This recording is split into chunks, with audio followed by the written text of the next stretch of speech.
Hey, campfire crew, let's get it on.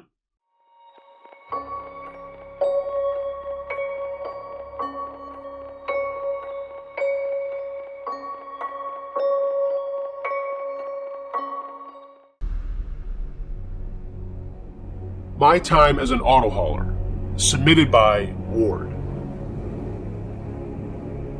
I'm an over-the-road trucker, 48 years old. I've been doing this for 25 years out of Pittsburgh. My first 3 years I worked for an auction company as an auto hauler, and this experience almost turned me off from ever driving again. Basically, I would drive my top-load rig to where the company wanted me to go, have the vehicles loaded up and drive them back to our lot. Most of the time I wasn't supposed to help with the load-in process, but I did once in a while. The time I'm talking about here, I did because I wanted to see if I could pull a drive from Pittsburgh to Dover, Delaware and back in one shot, so I could see my daughter's first dance recital. Hey, dads know how important that stuff is. So I take off, make the 5.5-hour trip down and start loading things up. The guys we were buying from had mostly old junkers that our place would use for parts, but there were a couple of nicer cars too. All of them ran, but they might be busted up in some way or another. I didn't care, I just wanted to do my job. The guys get the top loaded up and I start helping with the lower carrier. I pull the first one in, and I think it was a Buick Skylark. What I remember most about the car was how bad it smelled. I mean, it was rank as a dead skunk's asshole. That bad. When I got out of it, one of the lot guys walked by and said, "What the hell is that? Did you shit your pants in there?" I laughed and said, "If someone takes a shit that smells that bad, they'll be dead before sundown." We both laughed and finished securing everything for the road, and I grabbed a bite before taking off. When I walked back to my rig, I couldn't help but notice the smell was still there. It wasn't on me, it was coming from that car. Screw it, I thought, and hit the road. All the way back to our place, I couldn't help thinking about that smell. My mind was wandering, and I thought maybe there was something in the car, maybe a bunch of dead raccoons or something, who knows. I made the trip and was super happy that I would be able to see my little girl the next day. I pulled into our lot, got my rig situated for the load-off. Keith, the guy who owned the place, came out with 2 other guys and began the process. I had made good time, so I was just bullshitting with Keith when the guys finally got to the Buick. They both recoiled and asked what the hell was wrong with that car.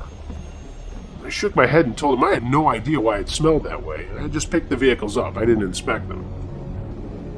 Keith walks over to it and almost pukes. The smell is now all around the car, and we work together to haul it off and then just sort of stand there looking at it.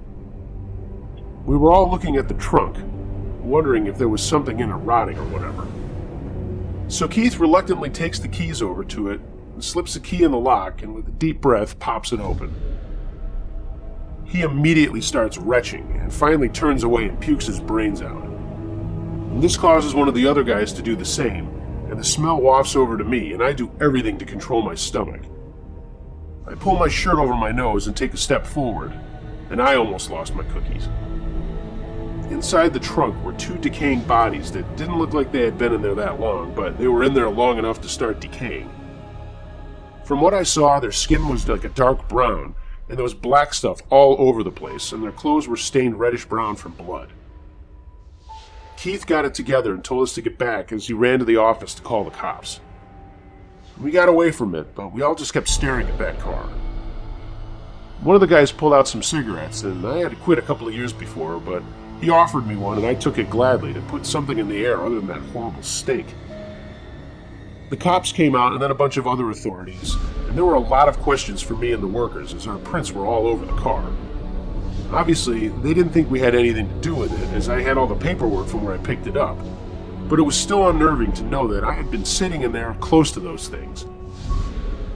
I was allowed to leave, but had to be available over the weekend if they needed anything else from me, and I got the hell out of there. Just as I was leaving, guys in these big hazmat-like suits showed up to take the car away, and for a second, I thought about how totally fucking gross that would be to have to scrape those bodies out of there. It was a while later that Keith got the whole story, and the guy we bought the car from had a lot of explaining to do as to where he got the car, and how he didn't know or didn't say anything about the smell. Turns out, he got it legit, and it had been on his lot for months before we picked it up. The two guys that were in the trunk were identified as two homeless men from Dover that had been stabbed multiple times and then thrown in the trunk. The guy at the lot had security cameras, but they reset themselves every 72 hours or something like that, so there wasn't any footage as to who put the bodies in there. Like I said, I only ran a top loader for a little while after that until I got my own rig and started contracting with other companies. I've got lots more weird stories that I'll share with you, Uncle Josh, but that one was tops of the scariest and most disgusting things I've ever seen. There's roadkill, and I've passed some grisly accidents, but holy shit. If you've never been that close to a dead body after a few weeks, I don't suggest it. Can't Explain This. Submitted by Take a Break Driver 8. I just watched your other upload of trucker stories. After seeing that, I thought you would enjoy this story that happened to me around 1993. I was hauling a double set of deadheads in upstate New York. I'd gotten off the thruway, which is Interstate 90 for those of you not familiar with the state. I just had to drop off both trailers, but the place I had to go was in an industrial park way out in the middle of nowhere. It was about a 20-mile haul north of the 90, and it was pretty late at night, so there weren't a lot of traffic on the very rural road I was on. I was just cruising along listening to music when a message came over Sesame Street that a driver was in trouble. He was asking for anyone to answer him, so I did. He was actually pretty much on the same route I was heading. He said he'd pulled over and wasn't feeling well and thought maybe he was suffering from a heart attack. I immediately told him to call Channel 9 to get the police out there, and he said that he'd done that, but was still waiting for them. He actually sounded in good spirits, and I kept talking to him, making sure that he was still okay as the state police were on their way. We exchanged our radio handles, and I'll never forget his was Furbone. That made me laugh, and then he told me his real name was George Kennedy. I told him that I loved him in Cool Hand Luke, and he laughed at that and said he felt strange, like something was going to happen. I got a little nervous, and I told him to just hang in there, and he stayed with me on for a while, and when I told him that I was probably about 8 miles south of him, I would stop when I got up to him. He just said okay, and I didn't hear back from him. Well, I did get up to him, but his rig was already surrounded by state police vehicles. There were flares out, and I could see one of the troopers looking at me and waiting for me to pass. I didn't, and I pulled over to the side as best I could without blocking the northbound lane. I got out and walked over to the trooper, and he asked if there was anything he could help me with. And I said, "Yeah, I'm pretty sure I was just talking to this guy. I'm glad you're here. Is he okay?" The trooper looked at me for a long, hard minute and said, "You were just talking to this guy?" I said, "Yeah, his name is George. And he told me he wasn't feeling well and that he'd already called you, but he was just looking for someone to talk to." The trooper told me to stay right there and walked over to what I guess was a lieutenant or captain. I'm not really sure how that ranking works with the Bears.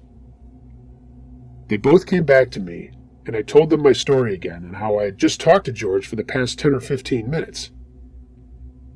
This guy in charge looked at me and said, "You been drinking tonight?" I said, "No." He said, "Are you on any medications?" I said, "No." And he said, "Okay, but I have a few questions for you." I told him that I would take any sobriety test he wanted, and that I was 100% sure of the conversation that I just had was with this George Kennedy in the vehicle in front of me. He took a moment and then told me flat out that they'd been with George's rig for the past hour and a half. He was gone before they even got to him, and there was absolutely no way he could have been talking to me on Sesame Street or any other channel.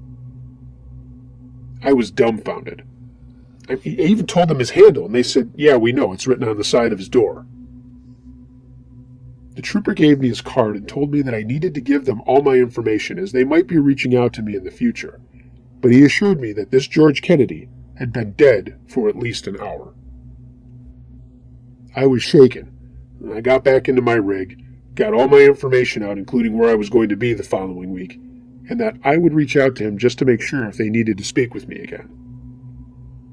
In the heart of hearts of mine, I knew they wouldn't be asking me anything because they probably thought I was crazy.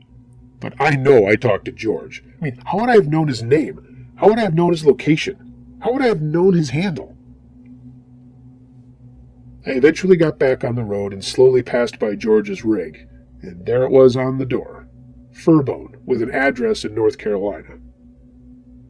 I can't tell you exactly why that happened or how it happened, but it did. I spoke to a guy who apparently was dead. The state police never followed up with me, and after I made 1 or 2 calls to them, I stopped as well. Pretty screwed up, and it stayed with me for a long, long time. Every time I drove that route, I would slow down at the spot where he passed away, got on the CB, and asked if Furbone had his ears on. He never did after that night. I hope you enjoyed this story. It's 100% true.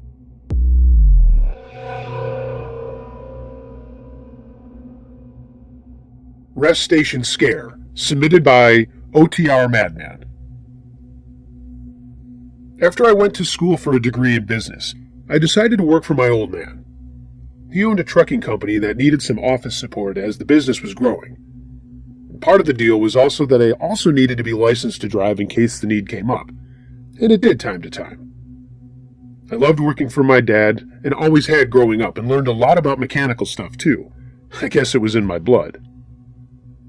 So while doing office stuff and reorganizing things, I was also working on my CDLA. We were expanding, and I now understood why my dad wanted me to be able to pitch in.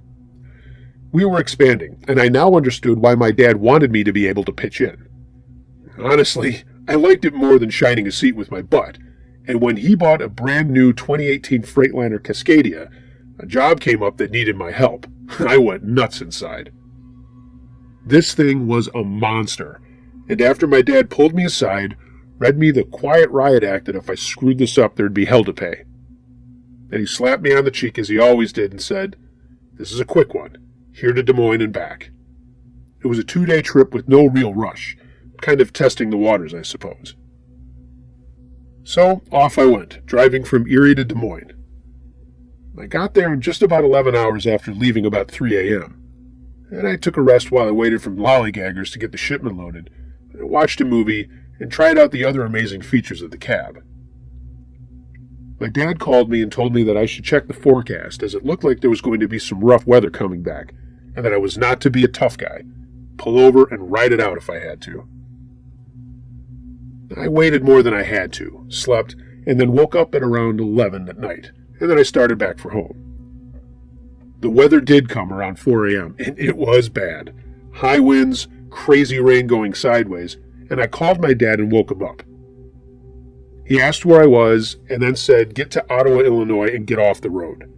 He knew a friend who had a warehouse where I could pull in and ride out the storm, which was still coming up behind me. It didn't look like it was going to be letting up anytime soon. I found the exit, found the warehouse, and pulled in. I left the engine running, made some coffee, and was just going to watch another movie and wait for things to subside. It was about 3 a.m. or so, and that's when I noticed a massive bright light coming straight at my rig. At first I thought it was another guy pulling in to get out of the storm, but it just flooded my entire cab. But then, like someone turning off a light switch, it went out. I turned off the movie, dimmed the interior lights, and looked out into the lightning-streaked sky. There was nothing out there, no other vehicles in the lot. I wanted to smoke badly, but we had a work policy about no smoking in the rigs, so I was trying to figure out a way to grab one without getting drenched. I pulled on my overcoat, got into the driver's seat thinking, I can grab a few quick puffs before getting soaked. And that's when I froze. There was this thing right outside my window looking in.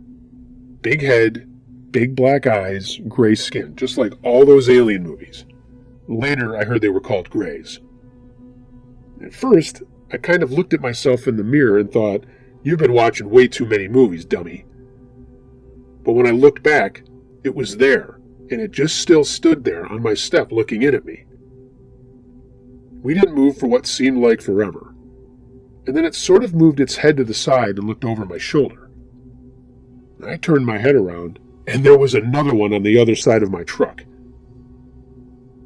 Now I knew that this was real, and I yelled out, scrambled back to my bed looking for any kind of weapon I could find. I found nothing, and I leaned back and saw that they were still standing there looking in. Then one raised a hand-like thing, and they both kind of floated backwards and down. I watched as they moved to the edge of the lot I was parked in, and then the bright light flashed on again and stayed that way for a few minutes. My entire cab was filled with light. The rain stopped, and the light went out. When I looked, there was nothing out there. After a while, I summoned the nuts to check things out, and when I went outside, it was dead quiet. There was a funny smell in the air, like ozone, and I was just shaking. I tried to call my dad, but he didn't answer this time. I grabbed a smoke, got back in, and got the hell out of there. When I got home, I told everyone, and people laughed at me when I told them what I saw. But I'm not kidding. Those things were real. They didn't try to get in or harm me, but who knows how long they had been sitting there watching me. Well, after I made my stop, I stayed off the road for a bit. I've never seen anything like it again. Any other drivers out there see anything like this?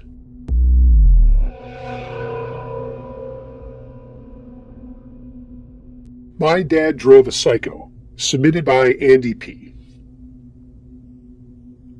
My dad was a long-haul trucker for most of my youth. He would be gone for days on end and then home on weekends, but my mom raised me and my brother well. He would always bring us really cool things back from where his travels took him, and he was a really great guy. We lost him last year due to this COVID crap. He was only 70 in really good shape, but I guess it goes to show you that sometimes it doesn't matter. When your days are up, your days are up. Anyway, that's neither here nor there. One story he told me was that when I was about 5 or 6, it was probably the creepiest thing that I'd ever heard. He was driving somewhere in Kentucky, headed to Louisville, and he stopped to fill up and get something to eat at a truck stop. He told me that he grabbed one more coffee to go and got back to his truck and noticed this guy standing outside of it. My dad was always wary of people like this and immediately was suspicious as to why this guy was hanging around his truck. When he got over to him, he asked him what he was doing and what he wanted. He said the guy was really sweaty, kind of shaking a little bit. He said his name, which I don't remember, and that he had been walking to Louisville. He was looking for a ride as he needed to be there that evening. He said he'd been walking for over a day, he didn't have a vehicle of his own, and that he would pay for a ride. When my dad asked why he had to go there, he said something about having to visit his mother, that he had screwed up his life, and he didn't have any other way of getting there. He went on to say that he was an only child and had kind of run away as a kid, and again was trying to get his life together, and wanted to be with his mother as she was not feeling well. He was the last in the family. My dad said he mulled it over in his head and thought it through, and then decided, all right, he actually looks pretty legit. And he was headed that way anyway, and he was convinced by the guy's story. So they both got in and drove into Louisville, and my dad dropped him off at some place before his delivery spot. The guy thanked him and tried to pay him, but my dad said, no big deal. Good luck with getting your life together. Good luck with your mom. I hope everything works out. The guy thanked him again, walked away from my dad's truck, and my dad never saw him again. Well, he sort of saw him again, but not in person. Later that day, my dad was at a bar having something to eat and a beer, and he was watching the TV behind the bar. It was a local newscast, and one of the stories was about a guy who had murdered his wife in Bowling Green. My dad had picked this guy up at a truck stop outside of Elizabethtown on the way to Louisville. It's pretty much a straight shot. They showed a picture of the guy on the news, and my dad knew it was definitely that guy. My dad dropped what he was doing, ran to a payphone, and called the police. They told him not to leave, and they were sending someone out to talk to him. A detective came out and talked to my dad and asked him to go to the local station to talk more, and my dad said he felt like the guy was suspicious of him and somehow helping this guy who was on the run. After an hour or so, they determined that my dad had just picked up some random hitchhiker, or so my dad thought, but it did sound a lot like this guy. They never caught him. That I do know. My dad tried to follow the story as it panned out, and years later he reached out to the same police department, and while they couldn't tell him much, they said it was still an open case. My dad never felt bad about it, but he said it did shake him up, that he was in the same small and close space for a considerable time with someone who was as ruthless as that guy was, who would kill his wife. It was then I decided that I was never going to be a trucker.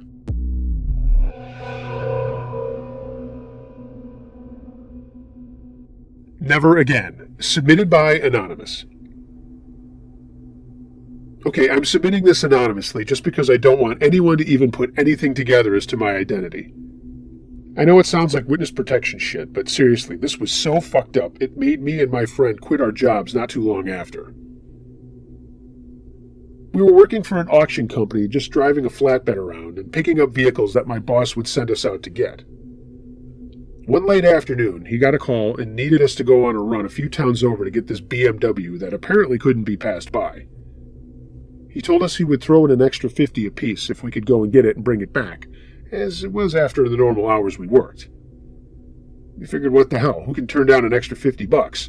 And we made our way out there. The address was way out in the boonies, and the directions were pretty simple.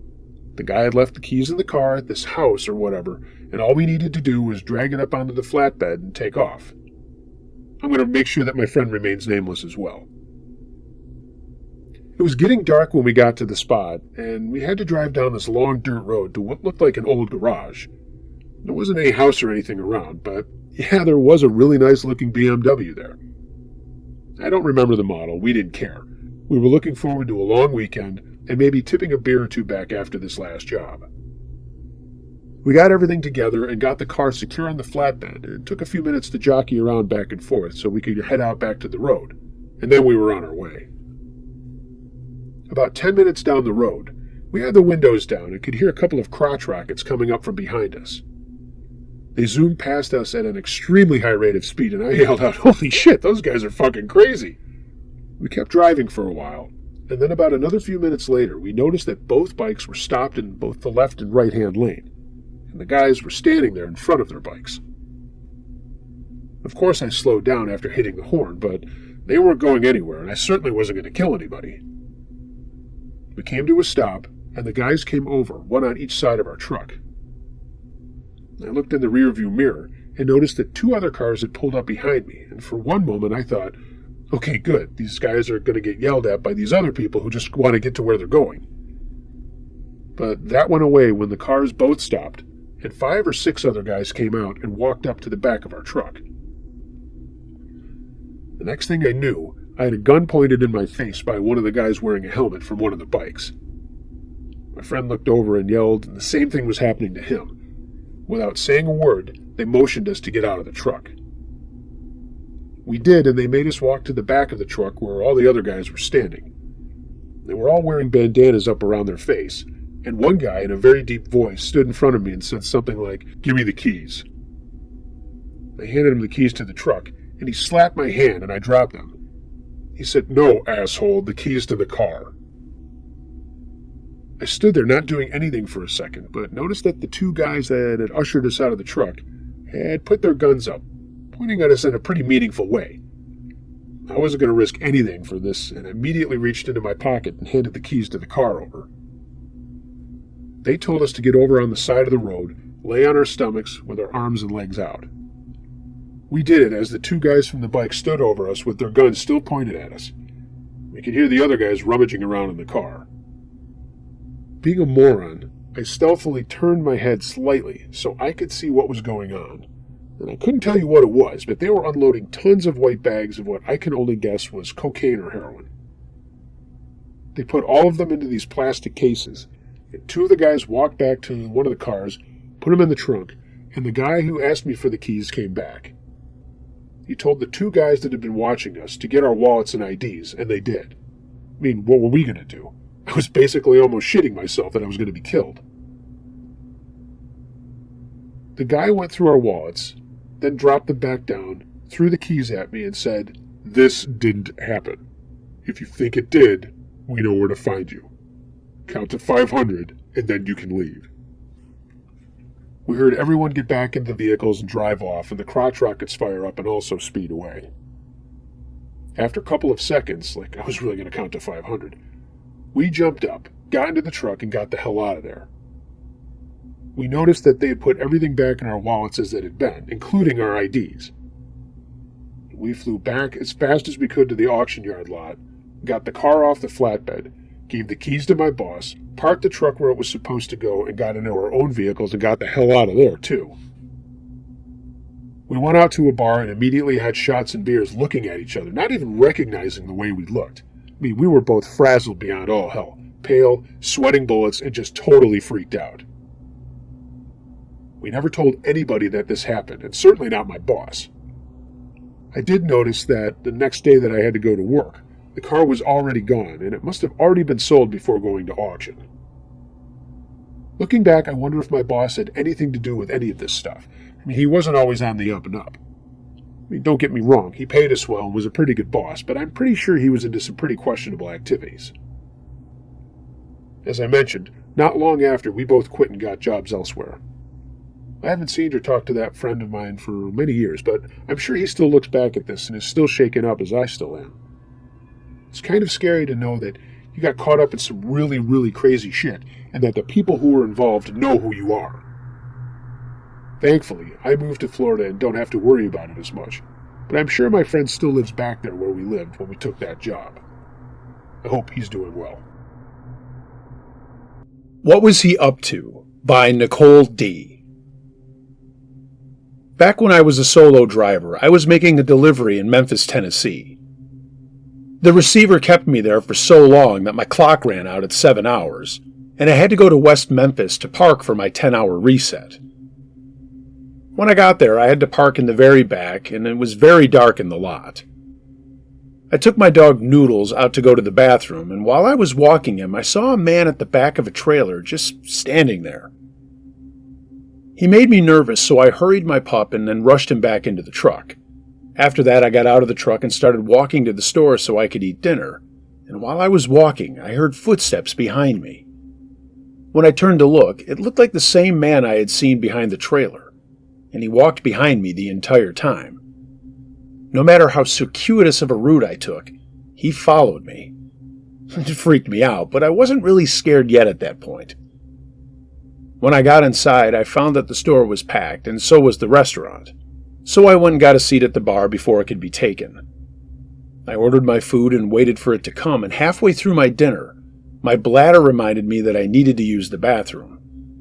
So I told the waitress, "Hey, I'm not finished, I just have to go to the bathroom," and that I would be back.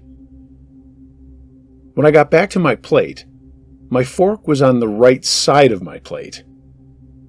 I looked around and didn't see the man that followed me inside, but now I was scared. I'm left-handed, and I always put my utensils on the left side of my plate. Something was done to my food by someone. I called the waitress over while I was still standing behind my chair and asked if she messed with my food. She said no, and then I asked her if she saw anyone else mess with it. And she said, "I'm sorry, I was too busy to have seen anybody."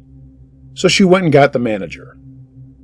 I told the manager about the man that was creepily following me to the store and then disappeared when I entered.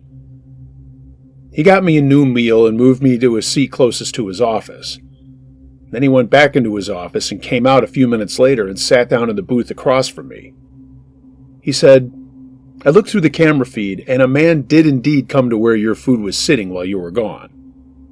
He put something in your mashed potatoes, stirred it, and left back outside of the building." He went on to say, "We don't have any cameras in the truck lot, so I don't know where he went, but I don't want you to leave this store alone. And I also need to report this to the police. Do you mind if I call them?" I told him, "No, I don't mind." So I sat there after I finished my meal and thanked him as he brought me a piece of pie on the house, and it was delicious. When the police came, they took a report and searched the grounds for the man, but they didn't find him. After a few hours in total, the police officer told me that he would drive me back to my truck. Then he told me he was going to ask his boss if they could post a police officer out there all night to watch for the man. His boss man allowed it, and the entire night there was a police officer parked in the deepest, darkest part of that lot, keeping watch. I appreciated it immensely. The man was never caught, but nothing bad happened to me or anyone else that night. I'm thankful to those police officers to this day, even though it has been a few years.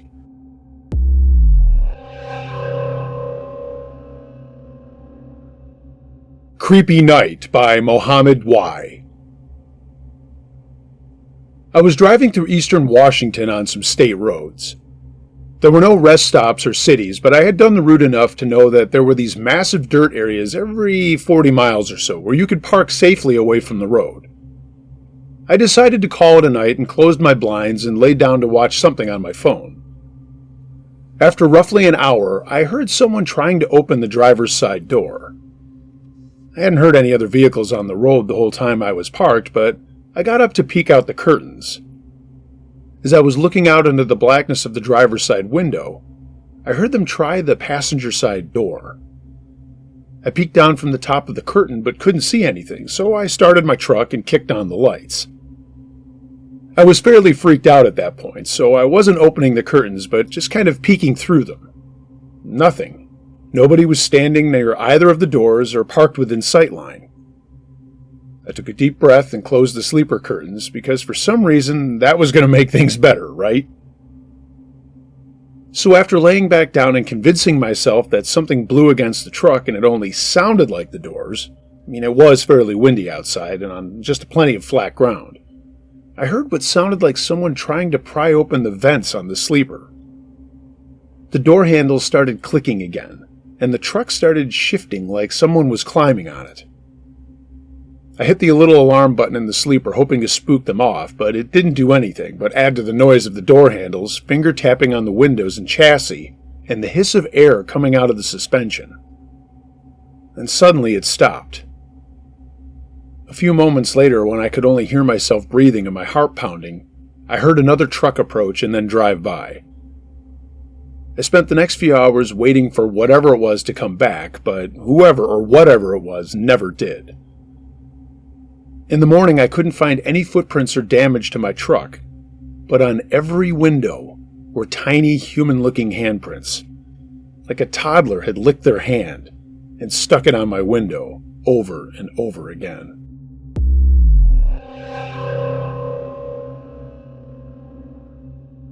This Freaked Me Out by Gary B. Over my lifetime in the trucking industry, I've had several occurrences while driving cross-country.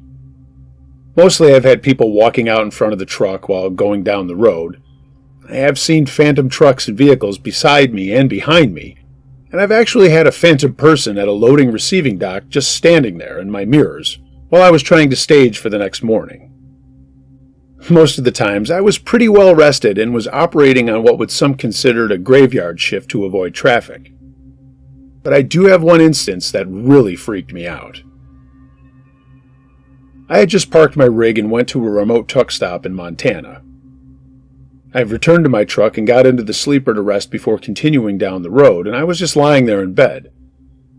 And I felt my truck rock for no reason I could think of at the time.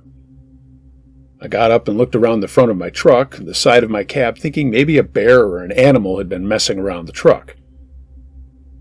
When I looked into my mirrors, I saw what seemed like a guy climbing up the side of my trailer. The doors were shut and sealed and had a lock on each of them, but when I went to grab the handle of my door to open it, I believe I saw the person just vanish into the side of my trailer, and I was like, what the hell? I got out to see what was going on, and yes, I took my pistol with me to investigate. I got out of the truck with my .45 S&W and flashlight to check the trailer out, and of course my trailer was secured, the shipper's seal was there, and the lock was still locked. There was no way in hell anyone had entered the trailer. So I went around the whole truck, checking the other side and looking under the trailer for legs walking around, but there was nothing. Needless to say, I didn't get much sleep that night. I had to get back on the road several hours later to continue my trip. Still have no explanation for that.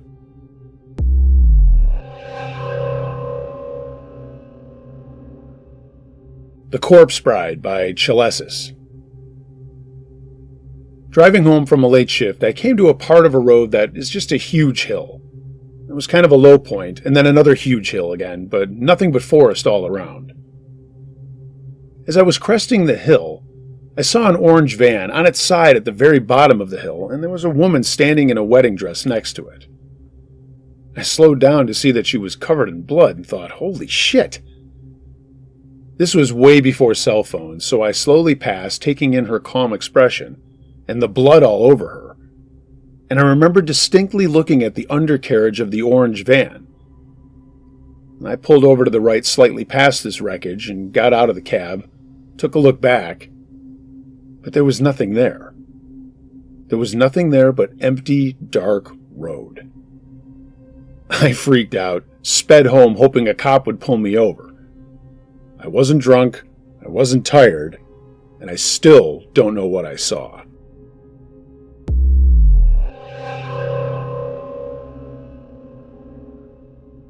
I Almost Killed Them All by Doctor Who to You.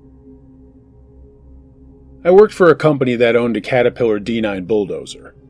This thing weighed over 100,000 pounds, and they had to use a tractor from the 1980s with a drop trailer to move it off the property. Both were functional and as safe as they could be, but had seen better days. They asked me to deliver the bulldozer to another company, and I agreed. We loaded up the dozer, secured it to my trailer, and I was on my way. One of the intersections on this state route is notoriously bad. It's at the base of a hill, and if you're coming from the side the hill is on, you don't see the stoplight or traffic until you get over the peak of the hill. You still usually have plenty of room to stop. But as I was approaching this intersection, my CB antenna lit up, and a guy was basically screaming into it for traffic at the peak of the hill to slow down. The problem was that my CB wasn't tuned, and I only caught about every third word. I let off the accelerator when I peaked the hill, mostly because I hated that intersection. And I would have plenty of time to stop, even with the road conditions, if traffic was normal. Fortunately for me, traffic was not normal. There was a fresh, pretty bad accident at the intersection, and traffic had backed more than halfway up the hill. The accident had just occurred, so there were no emergency services on scene. I now had very little space to stop a very heavy load with a very old truck. I started downshifting and braking, realizing that I was going to be cutting it very close, and I started braking harder. Then I realized I was hitting large ice patches on the road, and the tires were slipping and jerking the tractor around. I heard the fifth wheel clanking, and I felt the trailer tugging on the tractor in a weird way, so I looked out my side driver's mirror, and I didn't see anything, including the dozer. In a panic, I whipped my head around to look out the passenger mirror, and the only thing I saw was the entire side profile of the tractor and the dozer. I had made a terrible mistake in letting that trailer get out from behind me. It was one of those, well, this is it, this is how I die moments. I was now jackknifing while still moving and still trying to slow the truck down while on an icy hill. I was headed for an intersection full of stopped passenger cars, and my truck weighed a lot. By this point, I was thoroughly convinced that I was about to involuntarily murder a whole bunch of people. I laid on the horn as much as I could, but I was also trying to work the steering wheel in an attempt to pretend I had control. Honestly, I hit a point where I basically realized I was just a passenger standing on a brake pedal. I didn't have enough room to correct anything, so I just went all out on the horn. The trailer tires finally heated up enough to start making a very loud and deep squeal. There were a bunch of people in front of me that got out of the way and ran from their cars. They were basically staring at an out-of-control death coming down the hill. The truck finally came to a stop within 3 feet of the last car in the intersection. I mean, I could sit on my truck's bumper and easily put my feet up on the car's bumper. The truck stopped with the tractor jackknifed, so I was blocking both lanes in the breakdown lane. I was sweating and shaking from the anxiety. As I was sitting in the now stopped truck, the people who had abandoned their cars were now screaming at me and pointing up the hill.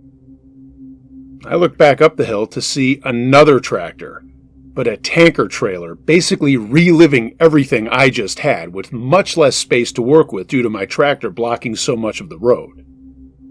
I got out of my truck and ran away from it. The second truck slid down, stopped, and parked parallel almost perfectly with my truck. Once his truck stopped, I could see he was experiencing the same thing I was. We were both extremely close to being in bad accidents, after all. Thankfully, he was pulling a dry tank, and I'm pretty sure that's the only reason he was able to stop. He was running much lighter than me. By this time, the guy on the CB got through to enough truckers at the top of the hill that they basically slowed everyone down. Once the adrenaline wore off, I almost passed out. I mean, I've operated a lot of different vehicles in my life, and that situation was easily the scariest operating situation I have ever lived. I had zero control of the situation, and that's a bad feeling for an operator. I remember the people that ran away from their cars were comforting me. I mean, it's been over 20 years since that happened, and I still get the willies when I think about it. Had I not been able to get that truck to stop, I would have ripped through all those passenger vehicles with little resistance. Another 5 miles per hour, or being in a different lane, just a little more ice, and even the time of day would have completely changed the outcome of that situation. And the scariest thing to me, it would have been entirely my fault.